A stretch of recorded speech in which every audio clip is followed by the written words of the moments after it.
Welcome to the Popcorn Talk Network, for the online broadcast network that features movie discussion, news, and interviews. Press 1. Popcorn Talk. We talk movies. I'm opening.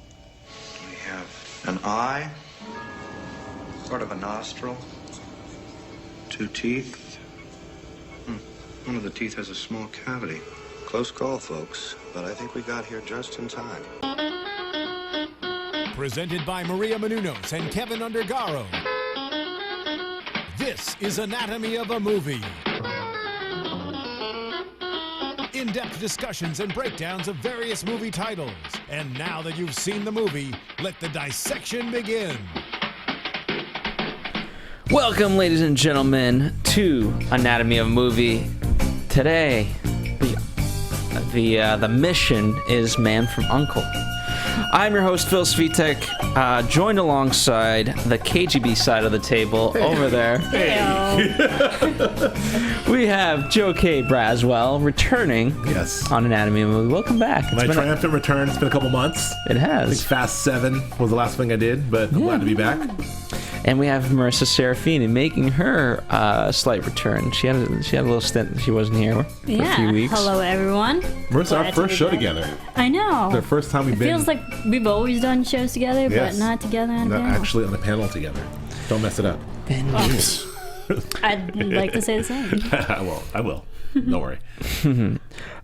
So let's start with before we even do general impressions or general thoughts. Let's start with have you guys seen the TV show? I have not.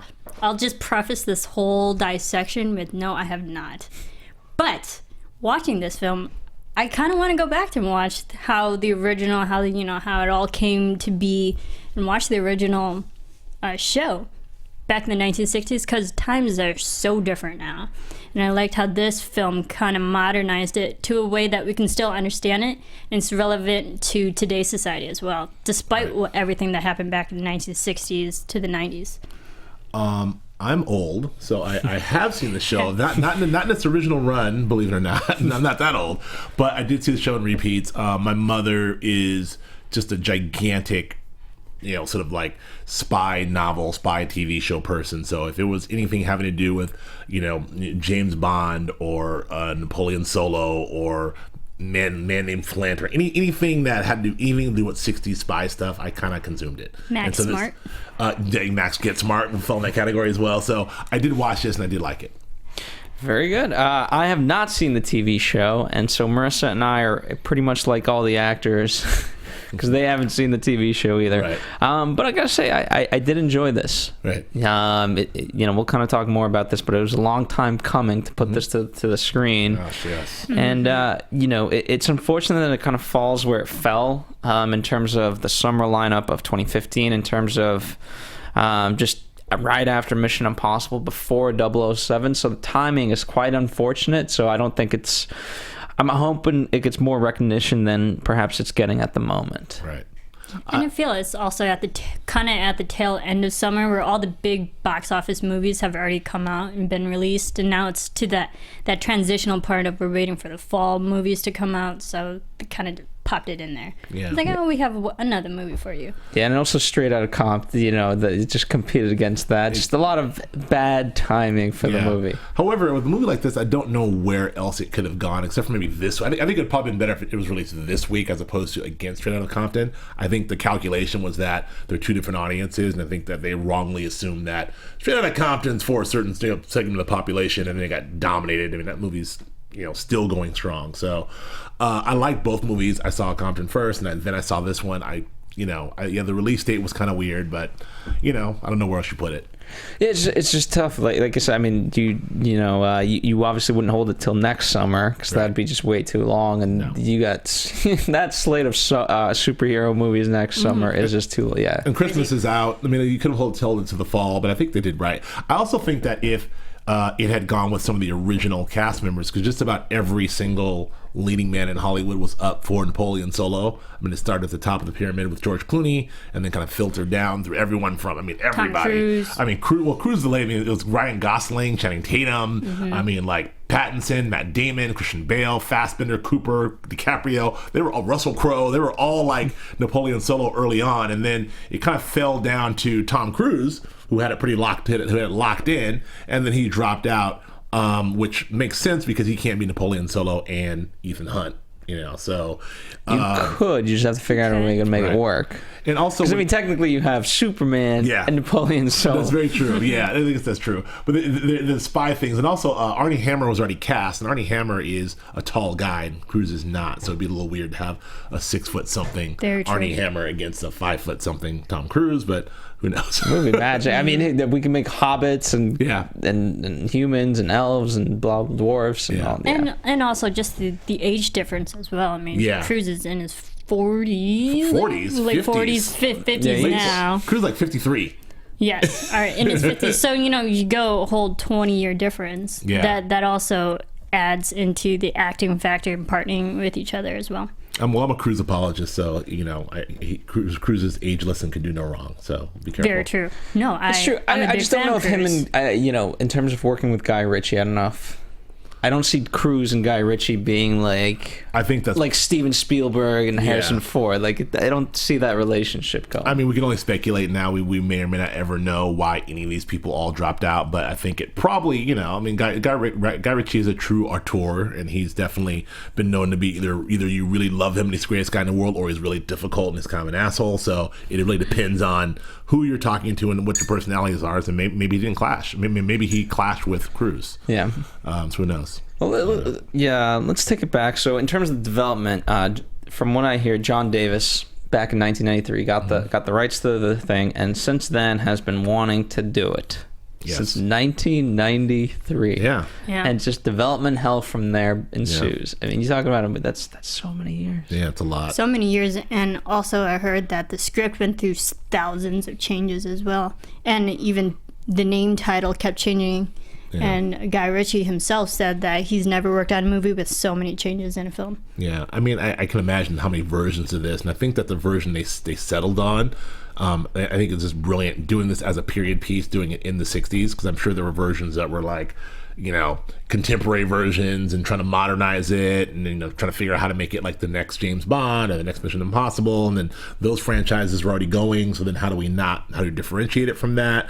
And then I think there was even a future version. There's all kinds of weird versions, but I think landing on we're going to do this like in the 60s, a Cold War version like they did, like the show, was the way to go. I think that was specifically Guy Ritchie. We came in. I mean, initially, it really started to kind of get going in about 2010. There was even reports of Steven Soderbergh, about to direct it. Before that, Matthew Vaughn. They, Warner Brothers wanted the budget to stay below $60 million, and it could have happened, but Steve didn't think it was possible to do it under 60. Yeah, I'm sure it wasn't. I mean, especially with the Soderbergh version would have been the Clooney version, and so I don't, I mean, just Clooney and Soderbergh alone can't get out of bed for less than $60 million. So I don't know, like what's happening in the movie. And also, if Soderbergh directed it, it would have been a whole different type of tonally type of film, because he's very slow paced, takes his time, but really builds the realistic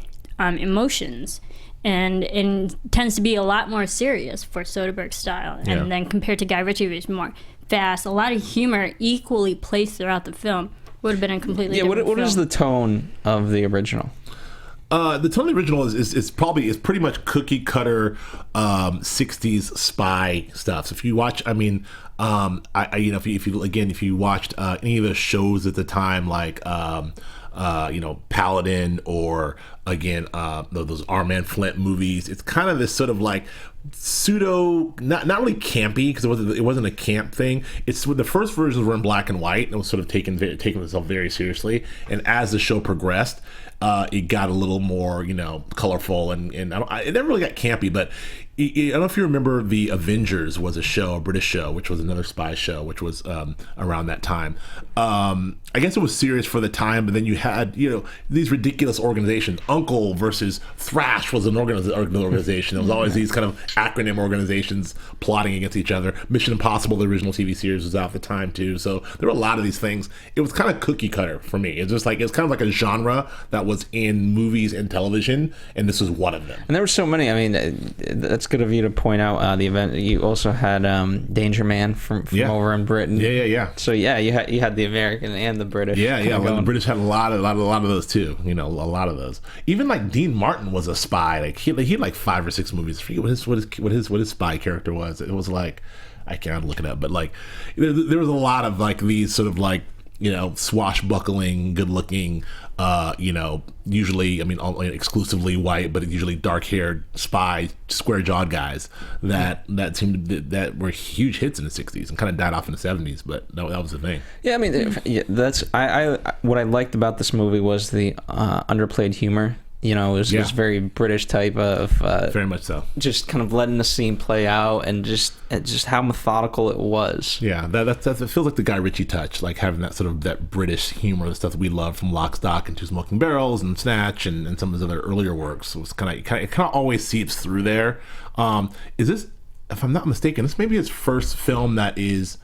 It's still an international film, but that actually stars an American, right? Because it feels like all his other leads, well, aside from Sherlock Holmes, but he's playing a British guy. But it feels like all the Guy Ritchie films are really starring Brits or in and around Great Britain, if I'm not mistaken. British storytelling initiative. Yeah, it's sort of like the British tough, So Guy Ritchie's also Brit. Yes, that's my point. So I feel like that this is his first movie where it's like he's not. The lead in this movie is not British, or neither of the leads are. So that's kind of interesting. Yeah, absolutely great point. And so you had mentioned they wanted to stay in the world, right? So what the quote I have from Guy Ritchie is by having it in the 1960s, it allowed them to have our own world, our own reality, our own tone, which sets us apart from the recent spy thrillers. Right. And that's obviously if people have lived through the 60s, you kind of remember it, but still memory fades to a degree, or like your perceptions, and so you can really create a world. And also they wanted to, his big thing, the TV show never really explained the Cuban Missile Crisis, right? So he wanted to touch upon that. Yeah. I think historically there's a lot, because, fundamentally this is dealing with an American and a Russian, sort of a CIA guy and a KGB guy getting together, or an American and Russian getting together. You either have to go back to the Cold War to make that interesting. You could do it right now with U.S.-Russian tensions being what they are. It would be maybe interesting to see a Putin sort of KGB guy team with an American guy, but it gets bogged down with all where we are with spying now, with all the technology and the tech and the and the satellites and that stuff kind of gets bogged down. So I like the fact that they can strip it down and take it back to old school, old fashioned spying, where the smarts, and low tech stuff like the bugs and weird low tech stuff, and talk about and really play on the Cold War era, and then have fun with all the costumes and aesthetics. I loved it. Yeah, what I enjoyed is that the whole narrative of the storytelling was not.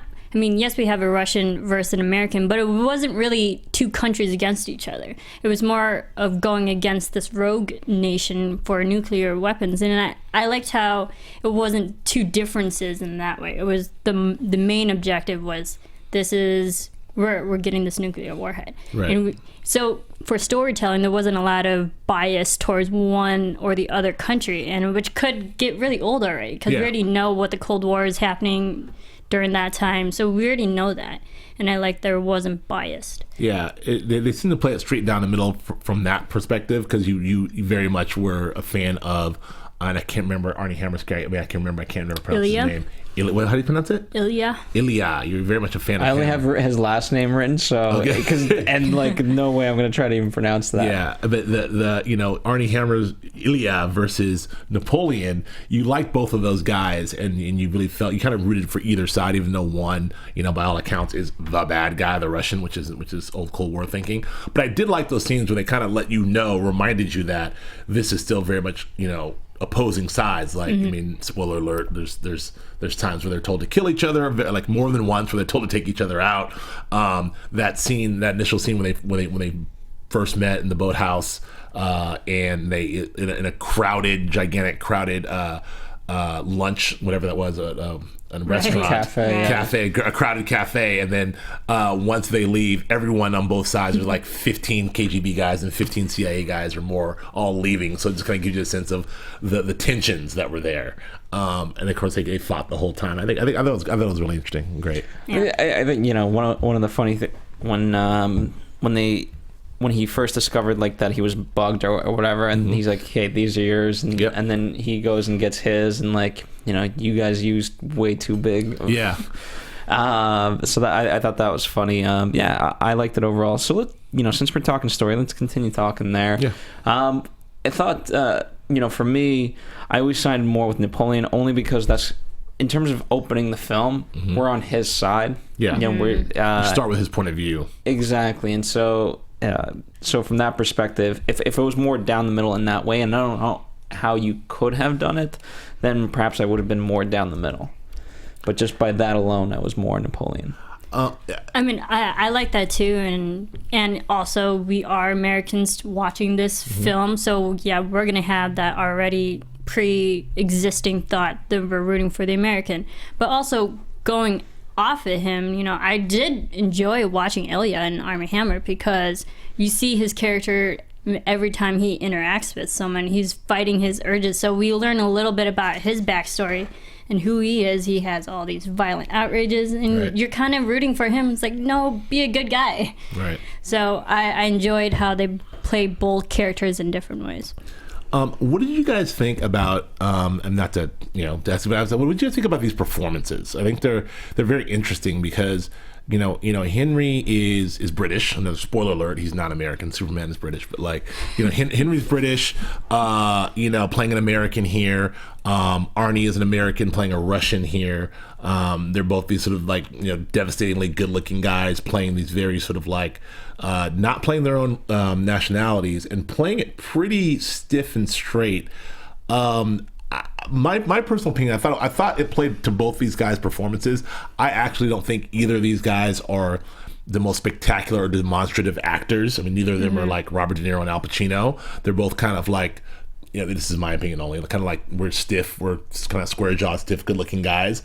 And I think that this movie played to that. I think it allowed them to just be stiff and square-jawed and good-looking and still be humorous and because it was so dry and direct. So I like that. But what did you guys think of these performances? I would agree with you, and I thought what really made it fun was how Teller kind of interacted with them. Mm-hmm. And that to me was what really kind of set it apart. Right. Although they have obviously plenty of scenes alone. The boat kind of scene initially from the shipping dock, and it's interesting how they always kind of make the various choices.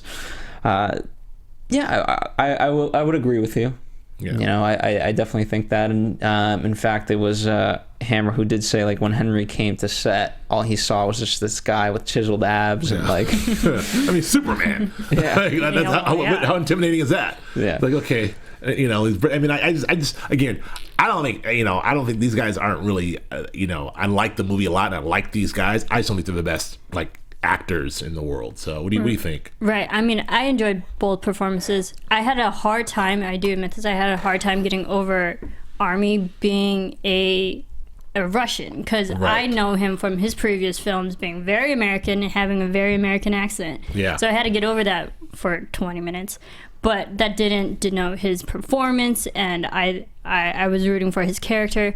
And then also with Henry, I just know him as Superman and Immortal, so he was a very strong kind of character. And every time Solo spoke in that very straightforward, very strong American accent, I guess you can say, I just kept thinking Clark Kent in my head. Yeah. And I couldn't get that image out of my head, especially he's in a suit, which reminded me of Clark Kent, and then coincides with him actually being Superman.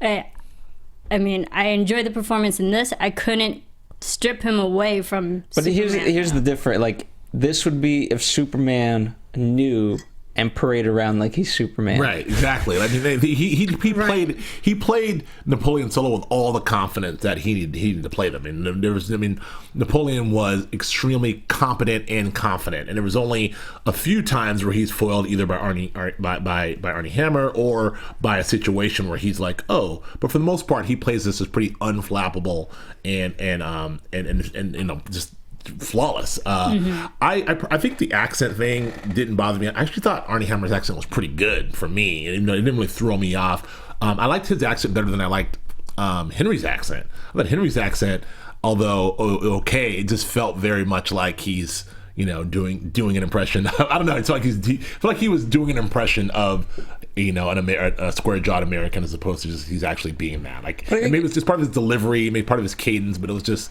maybe it's a character. I don't know. The cadence back in 1960s was very familiar to that.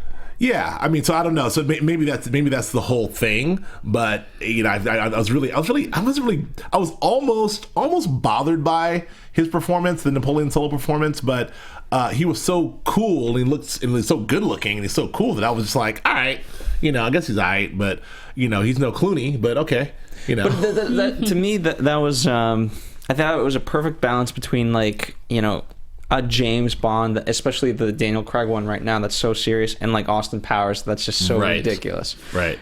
I mean, the fact, when he's at the horse race and he takes the tablecloth, and the fact that he is such a smooth criminal. Right. But he's also not that smooth as much as he thinks he is. Right. He's always, and even though he's portrayed as the best, there's still times you're like, is he the best? Right. And so I thought that worked for the movie, and I think he plays that very well. Now, and so I use those things not as a hindrance to the movie, but as a heightening it, because it was humorous to me. Yeah, they're absolutely. At the end of the day, they're ridiculous.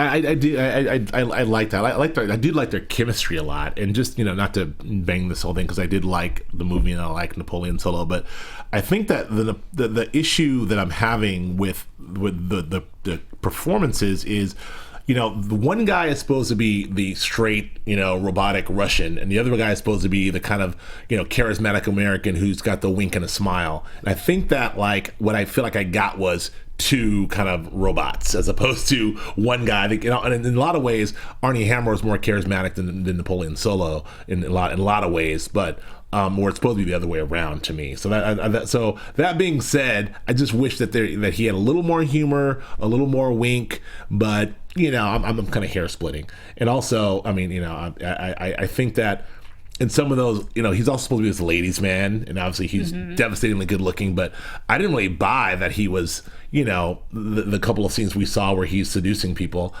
I didn't buy it for some reason. I don't know why. Like, I'm like, this I'm supposed to buy it. I mean, he's square jawed. He's tall. He's a super spy. But I'm like, I don't know if he can get her. I don't know if he can pull her. Like, I might be able to get her. But no, I'm just kidding. No, but like, but I'm just kidding. But like, yeah, I wasn't really buying it. Like, there's something. Do you know what I'm saying? Or am I wrong? I get what you're saying, because I definitely saw two very straight A type of people. Yeah. Type A kind of guys. Whereas Solo is supposed to be more what they say rogue, quote unquote. But I didn't see a rogue CIA agent. I just saw someone who sometimes had to go off the book because, when you're in the field, things change. And I wouldn't necessarily deem that as rogue. Exactly. He can do a little more rap guy, a little more Han Solo, if you will, than the Napoleon Solo. All right. Oh, man. Okay, so let's talk about Gabby Teller, right? The actress that plays her, Alicia Vikander. She's Swedish. But she's Russian. She's Swedish. Okay. She's Swedish. Yeah. Some other people that were supposedly going to play her: Emily Clark, who was just in Terminator Genesis. Yes, Khaleesi. Felicity Jones, and a bunch of other people. What would you guys have thought? I mean, what did you guys think of her performance? And do you think of these other actresses? Do you think they would have played her better or worse? Well, I only know Alicia from Ex Machina, and I thought she did an amazing performance in that film. So I thought she was also great in this film. I thought she was way too, not in a bad way, like her character was too much for these two guys to handle. I was like, she's going to ruin them in some way, and sure enough, it did. You know, when she turns on them, I was like, yeah, I saw that coming. Yeah. She felt like the female lead in Inglourious Basterds, which was a good thing for me. She had a lot of strength and kind of a lot of similarities to me, just even in performance. Right. I loved her. I loved her in this. I thought she was fantastic. I thought she was beautiful. I thought she like embodied like everything, everything 60s. I thought she wore all those 60s clothes like amazing, like which were real 1960s clothes. I mean, they had to. They looked fantastic. I thought she looked fantastic. I thought she was funny. But I'm just saying, like, because we're about to talk Straight Outta Compton, and then, they use some. There's a whole article on like fashion faux pas in that movie. Sure. They literally used 1960s clothing. Yeah, and I'm glad they did. And Vogue. She wore it, great. I thought that she was. I mean, and I don't know if this is just me coming off of seeing her in Ex Machina, where she was a very different, sort of very specific performance because she's a robot, and you don't see a lot of her, and she's also, different color hair and the whole 9 yards, and no hair for the most part. But I really enjoyed her, and I thought that, like, I mean, frankly, again, against these two guys who are a little stiff, to have her there against those two guys, it was perfect. I loved her across the board, and I think I don't know what Khaleesi could have done or anybody else, but I think she was fantastic. I loved her. I agree. Did I mention I loved her? I think so. Maybe. All right. I did love the fact that she was a mechanic. I was like, yes, strong women. Yes. I'm all about strong women. And then you have a Swedish person playing a German person who is a British intelligence agent, so that's kind of cool too. I mean, in some ways, you probably could, like, if you had to match nationality to nationality, I'm sure you had every nationality that you needed to place. Yes. They just shuffled it all up. Yeah, and I think that's kind of cool. That's kind of, I like that. I do like that international aesthetic that, Guy Ritchie can come and play on that palette and cast international actors and kind of plug them in wherever they want. I think that's kind of neat. Yeah, and I think that says more about these actors' talents rather than who they really are as race or humans. Right. It's just their acting ability. Yeah, and the good news is we're not talking about Exodus type casting. So no, yeah, exactly. That was Joel, terrible. Your man Joel, what's his name? But I did want to say one more thing. Like you mentioned that, like the fashion, the clothing. I thought the art direction on this movie, the aesthetic was just amazing. I thought it was spot on. I think everything Guy Ritchie did, like to way this movie feels, it has a very specific 60s feel. From the music, from the opening, when we had that opening song, Roberta Flack's version of Compared to What, with that bass line, I thought you knew exactly what kind of movie this was. To the closing credits with Nina Simone, to everything in between, I thought the score was on point. I thought, like, so you mentioned the clothing, but just even his transitions and the way he kind of zooms in and zooms out and uses the split screens, all of it, and even the print campaign and the billboard campaign, and I was really, really, really super pleased with the way this movie looked and felt. I just wanted to, I didn't want it to end. Yeah, to that point, this was Guy Ritchie's first digital film. Oh, wow. It's digitally done. Okay. Wow. Digitally done. Yeah, he's one of those guys who's a film guy who, was not going to switch over. I don't know the full story, but I mean, apparently this was the first one. Right. To me, it's a toss-up. I could go, Yeah. I mean, as long as I get to shoot the movie, we're good. You can watch Keanu Reeves' documentary Side by Side. He has a good documentary about the pros and cons of film versus digital, and he talks to everyone. It's interesting. But anyway, I digress. Yeah, I didn't mind it was in digital. I wouldn't not have known any other way. Me neither. I've shot on film, and it's just not fun for me. It's hard. Oh well, it's a pain in the ass for sure. Yeah, in every way, shape, and form, it's a pain in the ass. If you go Dailies, back to editing, it's a pain in the ass. Yeah, and if you go back to 1960s, I'm sure they probably filmed that show on film. So let's update it a bit. Yeah. The thing that if we're going to digress on film, the thing that it does force you to is be very specific of what you're going to shoot. Because number one, you're limited on supplies for the most part, or you're like, okay, if you shoot it, you got to keep changing the damn film reel. Yes. And then secondly, when you're editing the damn movie, you got literally you're splicing the crap together. Yeah. I mean, like there's plenty of people like I've done that. It's I don't not think fun. the split It's not screen fun. would have been as effective if they did it on film. I mean, maybe not. I mean, like I don't know. Maybe, you maybe talk to guys like Martin Scorsese. Well, he does both now, but like, and Spielberg does both now. But people, the diehards, are like Christopher Nolan or J.J. Abrams or Quentin Tarantino, who's famously said if they stop doing film, if they stop making processing film, he'll stop making movies. So you have a handful of guys who are really diehard on the film process. But I don't know. I mean, you have guys like Martin Scorsese who he wants to shoot film, but like he does a lot of digital stuff. He's like, I use both. So he doesn't seem married to either one. Anyway, we digress. We definitely digress. Right. But yeah, so I thought that was interesting. Hugh Grant, what did you get to kind of round out the overall big? Oh, and we'll also talk about the femme fatale. Yeah. Yes. But Hugh Grant, let's start there. I miss him. I love Hugh Grant in every film that he's in, and even though this was a very smaller role for him, I feel like he stole a lot of the scenes he was in because he had like one good line, but that's what I remembered. Yeah, I mean, I agree. Like he's Hugh Grant, so he shows up. The guy, he shows up and he's a star. Like he's a stone cold movie star. He shows up, says a couple of lines, does that kind of a wink. Like if this were, maybe if this were 10 years ago, he could be Napoleon Solo or one of these guys. But like he's a little older now, and it's kind of cool to have him there. And now looking forward to future movies, having him as as a part of this team, that's really exciting. So yeah, I thought Hugh Grant was great. I love him. What did you think of Hugh Grant? I loved Hugh Grant, and I like how they put him in sort of an upper position anyway. It's one thing. Again, as much as Solo is the man, I think he's kind of cornball. Yeah. At the end of the day, I don't buy. The fact of not buying him as him, I 100% agree with you because. Yeah. And I think that's part of the character. Yeah. And so, I wouldn't want to see Hugh Grant in that position. Right. Seeing that Hugh Grant character reminded me of so much of what we now see of this sort of British MI5 or British intelligence sort of character, the glasses and the overcoat. I mean, if you just saw Rogue Nation, you have a very similar contemporary version of his character, who's that sort of stuffy British guy. And then you have the same thing in Tinker Tailor Soldier Spy. So you got to get a real sense of these.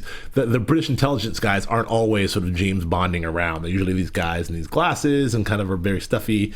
And I like he's portrayed as that. Yeah, and I think the thing with Hugh Grant, for his roles, he's more the charming character. He doesn't really bring, not that he isn't physically active in that way, but he's more the charming kind of guy to always adds the fun dialogue rather than the physical fighting aspect. Yeah, I agree.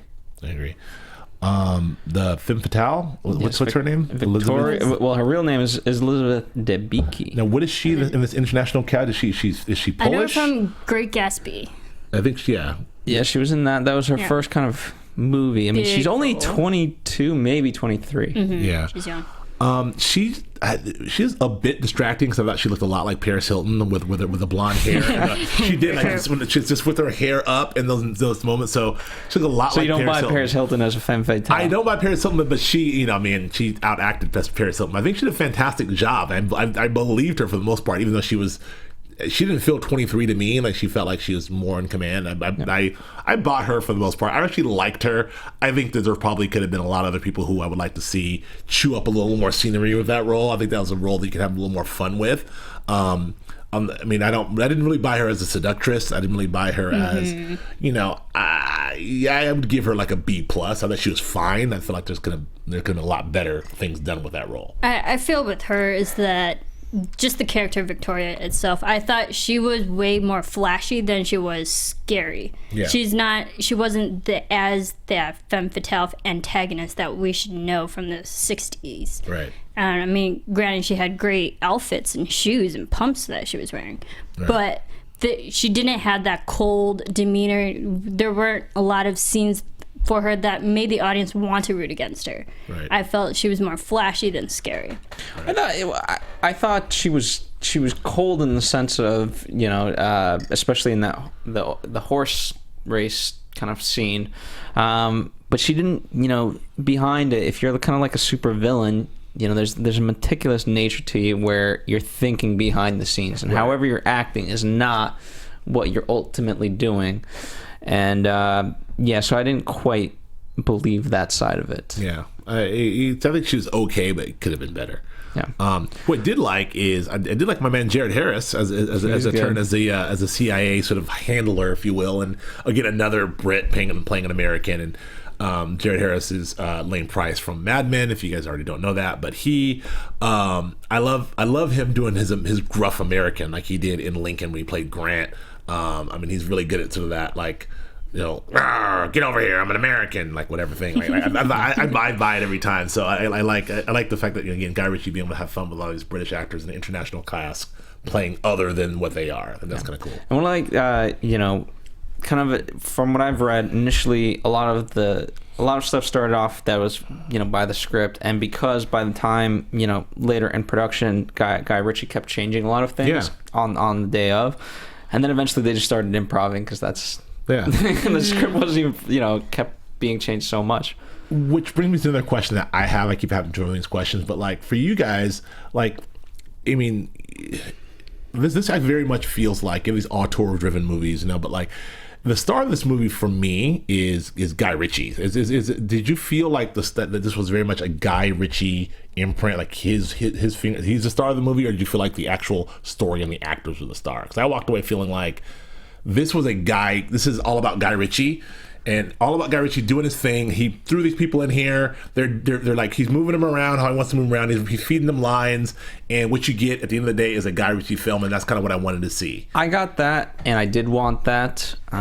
I think, as a guy, I still feel, and I forget if we talked about this on air or this was just something that we talked about before going on air. So if it was something that we mentioned, let me, I apologize. But it didn't feel like Lock, Stock, and Two Smoking Barrels. I don't think he's found that signature, that he's fully known for the fun. Right. I think, while this was a great movie, I thought it was missing that just little bit of extra. Yeah. Well, I felt, yes, definitely, I can see what you're saying. Definitely a Guy Ritchie film. His imprint is on it. Because walking away, I didn't really remember the story. I mean, it's a very, very straightforward story. We can all understand it. And I felt it's a story that we've all kind of know already. And it was a story that's not as memorable as something completely original.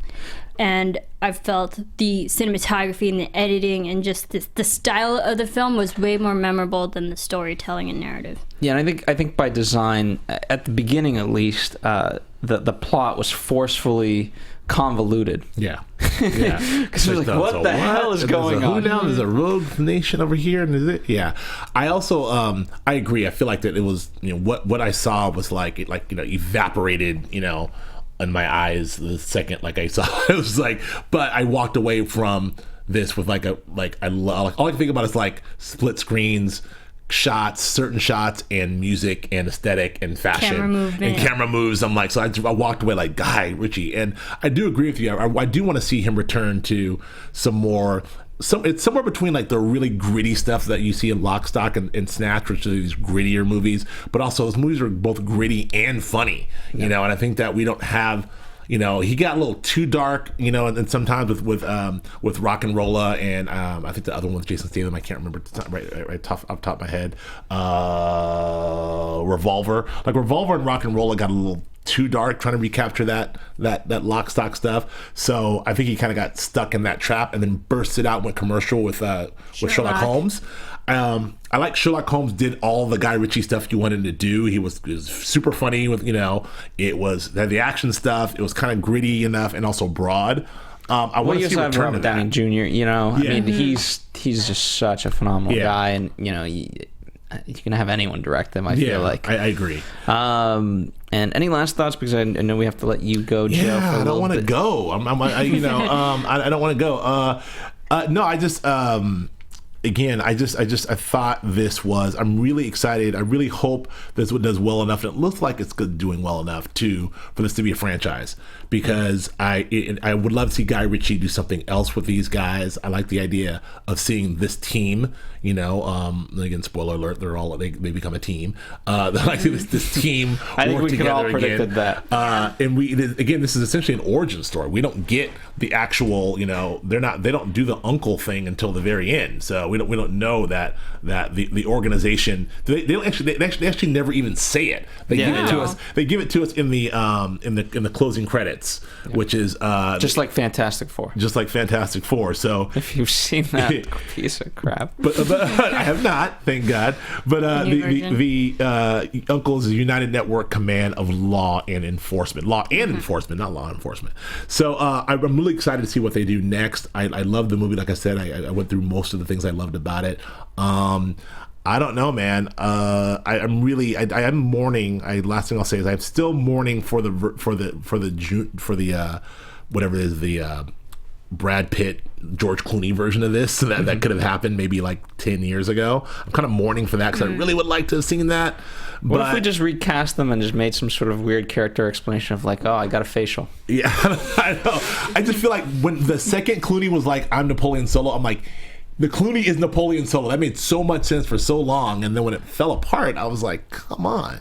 Anyway, I don't know. With that, I don't have too much stuff on it, but I think it fell because of health reasons. But I do know we have to let you go. So we're gonna take a quick commercial break. We'll be right back with Marisa and I, continuing the discussion of The Man from U.N.C.L.E. Thanks for having us, guys. Thank you. Joe Braswell on Twitter, Instagram, and all that. Yep, that's it.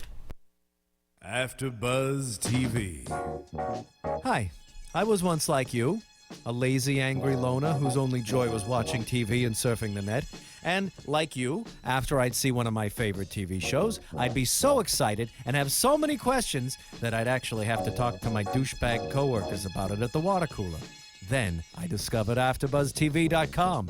AfterBuzz TV produces after-show webcasts and podcasts for TV series of all kinds, like post-game wrap-up shows for all your favorite TV shows. AfterBuzz TV hosts are industry insiders who break down episodes of shows, take calls from fans, and interview cast and crew from each series, with over 60 different after-shows, from Boardwalk Empire to American Idol to Vampire Diaries to Real Housewives, and more. Now, after a night of TV, I can ignore my stupid coworkers, who I hate, and go straight to my desk and watch or listen to all my favorite AfterBuzz TV after shows, and have all the TV fan interaction I need. Thank you, AfterBuzz TV. AfterBuzz TV. What do you want to buzz about?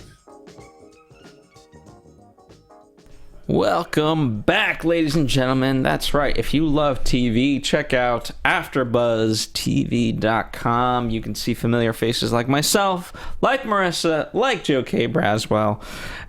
We cover enough shows, and if we don't cover them, there's other people who do. We have over 450 TV series within our roster. That's crazy. All right. Multiply that by episodes. Too many. Let's get into some production stuff. Why don't we? Yes, let's do that. So we started shooting in September of 2013, and most of it, 60% of it, I read, was shot on a soundstage.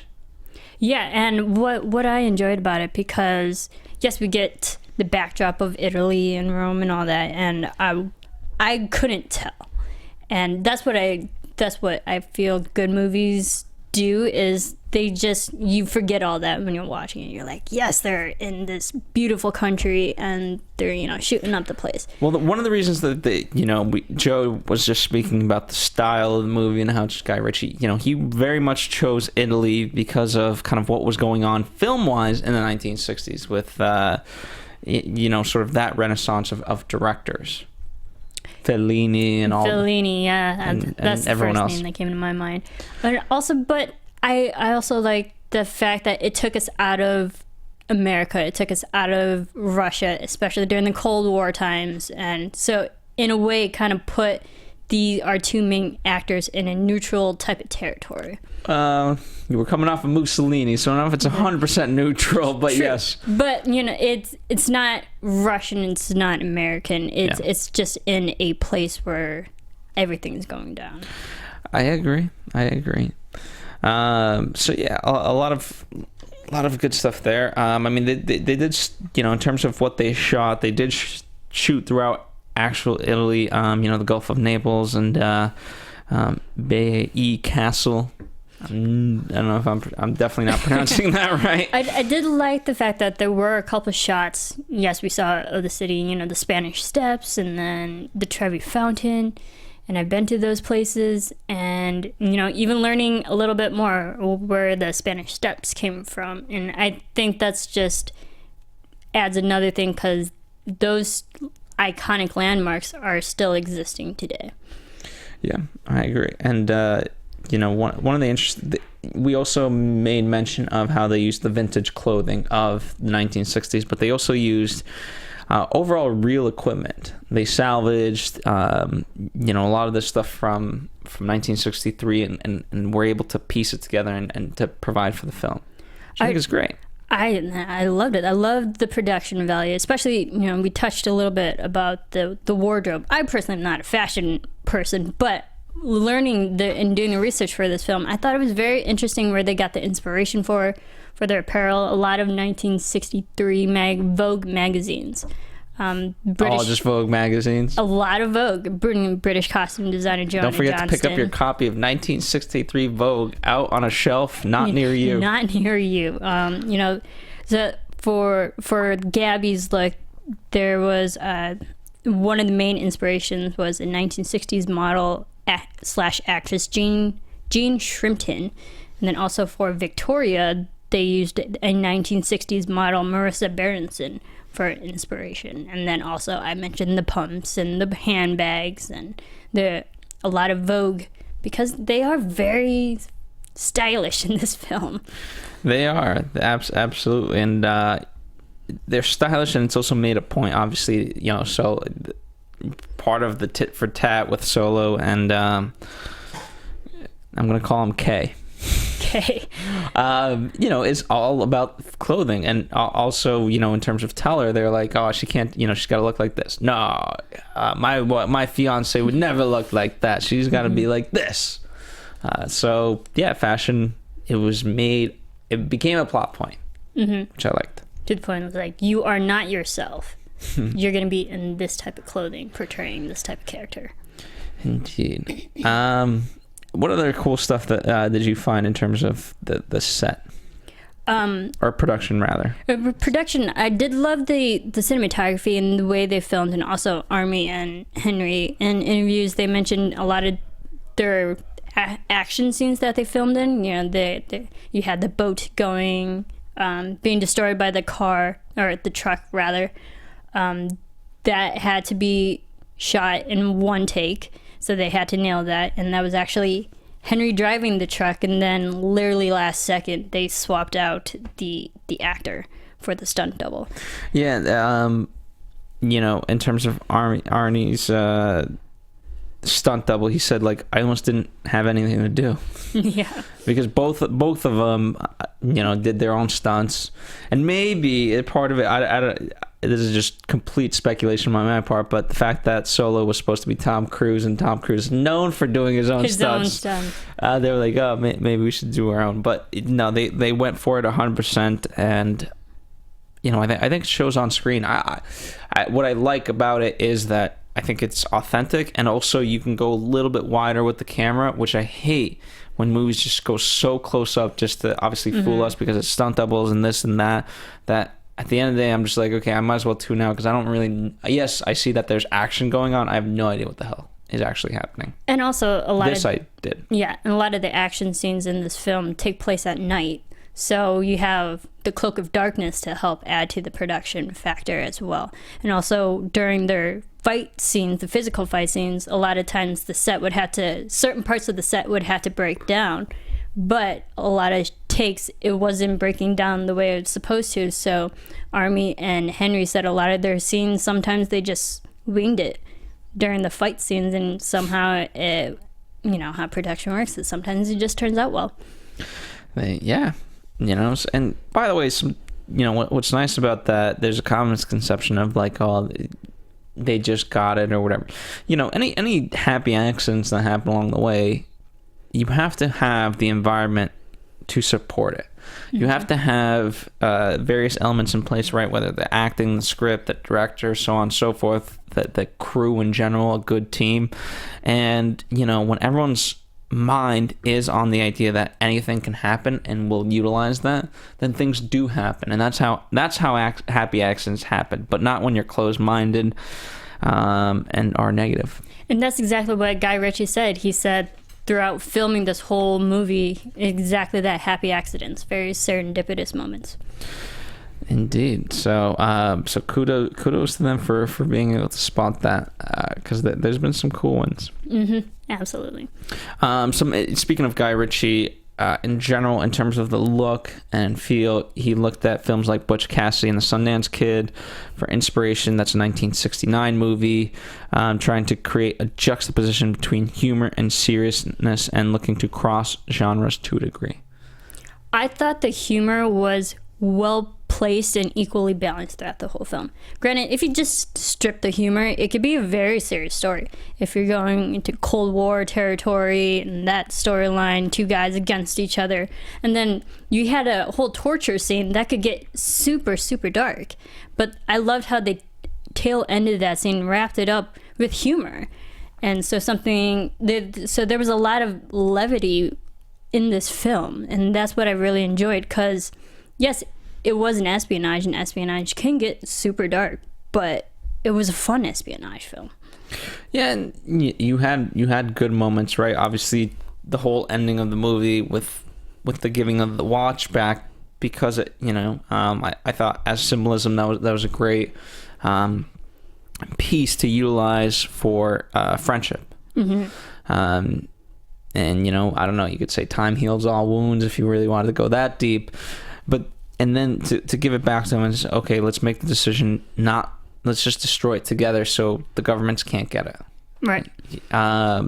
So I thought that was just the symbol of the watch was very well thought out. I agree. I did feel, and let me know if you thought this, I felt throughout this movie there were a lot of very predictable moments. Oh, absolutely. Especially the watch. When we saw the watch and we saw Solo get the watch again, I knew that was going to save his life, because they already told the audience that they now have to eventually kill each other.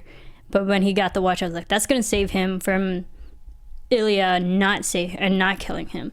There were other moments when we saw Solo purposely run into people. He's pickpocketing, where 10 minutes later they do the edit to point out to the audience, yeah, he did pickpocket. I was like, yeah, I knew that. So I felt there were a lot of predictable moments throughout the film. It kind of bothered me, but it didn't ruin the film for me. Well, I mean, there's a thing, there's a thing with predictability that can also be turned as cliche. However, at the same time, while predictability can be cliche, it doesn't have to be. And it's the same way if you watch one of your favorite movies that you absolutely love. Obviously, you know what's going to happen in that movie. But that's part of the whole enjoyment, is that you have that dramatic irony, and now you're not at the curious phase, you're just at the enjoyment phase. And I feel like that's what this played to, and had it wanted to be a little bit more serious of a movie, I'm sure it would have gotten away from those predictable moments. But I felt there was enough going on, and they didn't want to focus on that, and I thought that worked for it rather than against it. I don't know. So what else that you want to, anything that you want to discuss? I think we quickly mentioned the split screen, but I love the editing in this film. The editing was absolutely great. It was a very... I admit I didn't realize Guy Ritchie directed this film until the credits were rolling at the beginning of the film, because I walked in knowing it was an espionage film. So I already had this pre-existing thought it was going to be a long, slow-paced type of film. But realizing it was Guy Ritchie, it was very fast. What was the... and this is gonna be terrible. Why am I blanking on his name? Philip Seymour Hoffman. What was his last movie? I thought that was a. It's not a Most Wanted Man. A Most Wanted Man could have been it. That was a fantastic movie, and that was that was a spy movie, and it was very, very slow. I thought that was really well done. But yes, obviously that just shows the complete different spectrum of spy that you can have. Exactly, and that's what I had walking into the film. I thought it was going to be a very long, very slow-paced type of film. But when the first 10 minutes is literally exposition, fast cuts, fast swish pans with the camera here and there, I was like, okay, this is going to be a fun, energetic espionage film, which I thoroughly enjoyed. Anytime you have quick cuts like that, and, they had quick cuts, more so, they also had just jump cuts. Right, so Guy Ritchie's gotten very good at when they're escaping away from him initially in East Berlin, just the way they hold down the latch of the rooftop, you don't need to see him grab the crowbar, then put it in, then take away and then walk. Like it's literally just jump. And so anytime you have that, anytime you have speed in general with editing, you're gonna notice the editing. Which is good because obviously, editing goes into every movie, not just these ones. But I do admit, because there was so much exposition at the beginning of the film, I kind of got lost in the story until we watched the whole film because the editing was so fast. I was more wrapped up in the visual aspect of this is this person we need to know, this character, this is another person. Say when they were, going, or this is your mission, there were 3 different shots of one photograph. And that's what I kept visually, I remembered, not audio of what the story was. Yeah, and I mentioned it before, it was forcibly convoluted, which I mean to say that it was by design. Because ultimately, on paper, this is the world's simplest story. It is. And so to kind of throw you in the middle of that, I think is a fun element because you're like, whoa, where are we? Huh? What's going on? And so it's visual overload, but then you're like, wait, this is actually easy. And I actually do like that. Another director, one of my favorites, Baz Luhrmann, his films and his style, all of his films usually start really very fast-paced editing and a lot of in-your-face to grab the audience attention. But throughout the film, it slows down, and then you can actually enjoy the ride while you're watching. And I felt that was what this film did. Very fast-paced throughout, and then just watch these two have fun. Yeah, I would agree. Ready to get into kind of reception and marketing and all that? Sure. All right. Well, as we know, the movie was released August 14th, which, as I mentioned at the top, it's just unfortunate. I don't know when you could have released it. But, to be fair, it was originally supposed to premiere January 16th of 2015, but it was pushed back. I don't know if it would have done better in January versus this. It's just, no matter where you put it, I don't think the timing would have been great. And it's unfortunate that it is a sort of a victim of circumstance, I feel. That it didn't quite make as much money as it did opening weekend. Right. If they had placed it in January, it would have been in the midst of Academy Award season, which would have got lost. I think this film might have done better if they placed it in the spring. After award season, kicking off the summer, this is a fun action movie. Overall. Yeah, but you had so much going on. I mean, there's Furious 7. What the hell were you going to do? It's just too much. Like I said, there are just too many big movies to be placed against. Yeah, and I don't.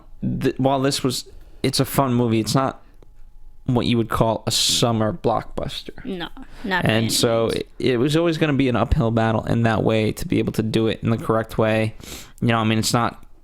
Sherlock Holmes is Sherlock Holmes. Mm-hmm. So that usually always comes out in the winter. But this winter, who's gonna go again? You got Hunger Games, you got Star Wars, Avengers, all the Marvel movies. No, I'm talking about the winter specifically. Oh, the winter. Oh, for this upcoming winter, yeah. But just this year in general, there's a lot of big movies. But all in all, it's grossed 18 million in North America and 12 million in other territories. So overall, we're at 31 million of a total against a budget of 75 million. And I mean, that seems like a lot. They have a while to get their money back, but also it was a very wide release. There's over 3,000 theaters it got released in. I think it'll make its money back. I mean, you know, this is going to be one of those movies we talked about. Okay, Joe wanted a sequel. There's been a lot of discussion in Hollywood about these sort of on-the-fence films. I'm sure it'll make its money back, but then it's like, okay, well, it made its money back, and perhaps then some, but it's like, okay, do you do a franchise or not? And it's a very tough call. It is, especially if being based off already an established television film that happened 40 plus years ago now. I mean, you're gonna have to. They're trying to regenerate the story and bring into the new generation. I do agree with the story. It was very straightforward, not memorable, but it left the characters very open-ended for a potential of another film, which, you know, I'm okay with, because now they're sent on a new mission. We can have the possibility of seeing them together again. I don't know if we will. Yeah, I don't know if people want to, though. I mean, I could see this going on. You know, I don't know. I think part of it, what would push it, would be if Guy Ritchie wanted to do it. I think that, and also, you know, certainly our two main actors, it would depend on them. If these guys came on board, then perhaps a sequel would kind of come to fruition. If those elements aren't in place, then I think it's going to be one of those things where, you know, if they lost some money, okay, whatever, not necessarily too big a deal. If it makes some money, great, but we don't have to go after the sequel. I think it'll depend on those three people. Right, exactly. I mean, I do love these two actors. They're both very talented individually with their own films. And granted, Guy Ritchie's talent just, you know, shocks everyone. I feel that they don't... If there wasn't a second film, I'd be okay with that too. Yeah, I agree. Although, you know, for the one guy that fought so hard to get the rights in 1993, I think he'll be fighting for a sequel. He's wanted to see this movie made for a long time. I'm sure he's itching for another one. But overall, I mean, it's not. It has a 66% on Rotten Tomatoes, which isn't fantastic, but it's not terrible. But the 80% audience reaction, I mean, that's pretty high. Pretty high, especially since you know, the story is easy, for lack of a better term. Especially against all the other espionage films that we've already seen and that are yet to come. Yeah. That's fairly high for a spy movie. Yeah, I mean, Rotten Tomatoes overall, the consensus is, quote, "The Man from U.N.C.L.E. tries to distract from an unremarkable story with charismatic stars and fizzy set pieces, adding up to an uneven action thriller with just enough style to overcome its lack of substance." I think that's a little bit more harsh. Yeah, that's harsh. But I can see why you would think that. You know, I mean, we keep saying it. The story wasn't over the top memorable. Yeah. So But the guys were fun to watch. If you're a female, the guys are fun to watch. Or if you're male into males. There you go. But they just don't play for your team, unfortunately. At least I don't think so. Yeah. You want a little trivia? Sure. Alicia, who plays Gabby, and Elizabeth, who plays Victoria, both of them actually cannot drive in real life. And they both took driving lessons on the WB lot when they were filming. So all their scenes when they're, you know, driving cars, that's all fake, obviously. Interesting. But Alicia actually doesn't have her driver's license. And then on other days after filming like really serious scenes, the actors would sing Johnny Cash songs while Guy Ritchie played the banjo. Huh. I'm like, all right. There you go. That's into fun. Johnny Cash. I like them even more. That's fun. Very cool. Very cool. Yeah. All right. And by the way, so we know Joe told us what UNCLE stood for. Thrush stands for Technical Hierarchy for the Removal of Undesirables and Subordinate of Subjugation of Humanity. That is. Did they bring that up in the film? I don't know. Because if they did, I missed it. I don't think so. But that's just so these names just so convoluted.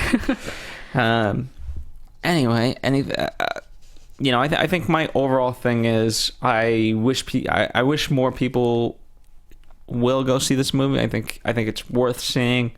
I think it offers something different, especially right now with all these different spy genres, and it's fun. And I get it. Right now, there's just so much out there that in terms of prioritizing, it can be tough to go to this movie. But if you have a chance, definitely check it out if you haven't already done so. That's my consensus. Or if you have, tell some people to go see it. Yeah, I mean, I admit I didn't really see a lot of heavy promotion for this film. I saw big posters sometimes here and there, but I didn't see a lot of trailers for it. There wasn't a lot of word of mouth for this film. So if it wasn't for Anatomy, I admit I probably would not have seen this film. But thank God for Anatomy. Thank God for Anatomy. But if you're into the espionage genre, and whether it be comedic, dramatic, anywhere in between, I think a general espionage fan would enjoy this film. Right. I agree. And especially if you love the TV, I think the audience that loved the TV show is small, so I don't think you can put you can't bank on that. But I think they did a great job of, you didn't need it. If for you and I, who, unlike Joe, don't have a history with the TV show, very easy to come into it. Absolutely. All right. Any last thoughts before we wrap up this dissection? Fun film. I would probably see this movie again, just for the artistic. All right. What Guy Ritchie brought to the film. I do give this movie all props in editing and cinematography. Fair enough. I think this is definitely a movie that has rewatchability to it. So, but first and foremost, definitely check it out at least once, and then you can decide whether or not you will want to see it again. All right, ladies and gentlemen, thank you guys for joining us on yet another Anatomy of a Movie. I gotta say, one of the fun things for me was definitely also the music. We kind of mentioned that throughout in spurts and pieces, but I'll just solidify it and nail it home. They really let the music shine, especially in fun action scenes where they purposely just cut out all the audio and let the music swell. Yeah. I thought it was done very artistically. Indeed. So, thank you for joining us. Remember, Joe K. Braswell can be found at Joe K. Braswell. Yes. Marisa. You can follow me on Twitter at Serafini TV. And of course, follow us here at The Popcorn Talk, at Movie Anatomy. And don't forget to check out Popcorn Talk Network's roster of shows, from Cosplay Coach to Box Office Breakdown to Jedi Alliance, Marvel Movie News, DC Movie News, Meet the Movie Press, Rose No Movie Show, Profiles with Malone and Mance. You've got Inside the Documentary. You've got a lot of shows, Action Movie Anatomy, lots of movies, lots of movie stuff. I'm trying to think of all of them. Inevitably, I probably missed 2, 3, 4, 5, who knows? But they're all there for your consumption. And speaking of which, there's a lot of back catalog of Anatomy of movies that we've done. So if you finally gotten around to seeing that movie that you haven't seen in quite were planning on, but now finally saw it, check us out, because I'm sure we've covered it. And we've got Straight Outta Compton coming up. We've got American Ultra coming up. And we've got a lot of good stuff. And then, of course, we've got Hunger Games to look forward to. We've got Star Wars to look forward to. That'll be gigantic, I'm sure. Oh, my goodness. We'll see you here for the next dissections. Bye.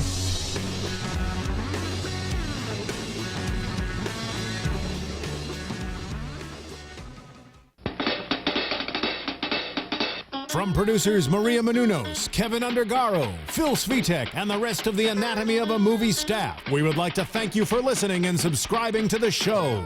If you have any questions or comments, feel free to email or tweet us. I'm Sir Richard Wentworth, and this has been Anatomy of a Movie. The views expressed herein are those of the hosts only and do not necessarily reflect the views of the Popcorn Talk Network or its owners or principals.